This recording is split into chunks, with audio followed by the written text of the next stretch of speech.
अवधूत चिंतन श्री गुरुदेव दत्त. एक भक्तांचा असा प्रश्न होता की दादा, एकंदरे घरात मयत झालंय, तो विठाळा आहे आणि सुतक आहे त्या घरामध्ये. तर त्या घरामध्ये आपण खाल्लं, जेवलं, चहा घेतला तर चालेल का? अगदी योग्य आहे प्रश्न की ते पाळलं पाहिजे का? खूप परंपरा आपल्या हिंदू धर्मामध्ये आहेत, त्या केल्याच पाहिजेत. असं नाही. जे भक्तगण असतील, कोणाच्या दैविक शक्ती असतील, कुणाच्या अंगात येत असेल, असे जे भक्त आहेत त्या घरामध्ये कुणाच्या खात नाहीत. तर माझं म्हणणं आहे की म्हणजे भक्तांचं म्हणणं आहे की खावावं की नाही. मग मला म्हणायचं आहे, ज्या घरामध्ये मयत इठाळ आहे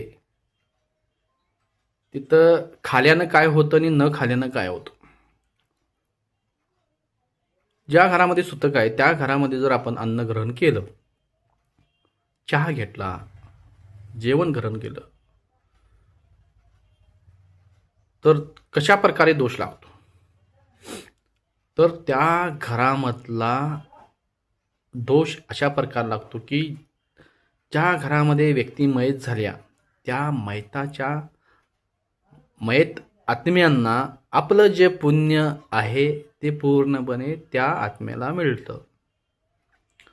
मग मला सांगा, हे पुण्य आपलं त्या आत्म्याला मिळावं आणि त्या आत्म्याला शांती मिळावी, हे अगदी बरोबर आहे का चुकीचं आहे ते तुम्ही ठरवायचं आहे. अशा प्रकारे दोष लागतो. ज्या घरामध्ये विठ्ठळ असेल तिथं खाल्यानं काय होतं? त्या खाल्यानं ते पुण्य त्या घराला मिळतं आणि जो नवजात शिशु आहे त्याला पूर्ण पुण्य मिळतं. आपलं पुण्य त्या जो जेवणार खाणार आहे त्याला पुण्य जातं. मग आपण ठरवायचं हे पुण्य कशासाठी कमवतो, का कमवतो, आणि हे पुण्य घालवलं पाहिजे का, दुसऱ्याला दिलं पाहिजे का, हे आपल्यावरती राहतं.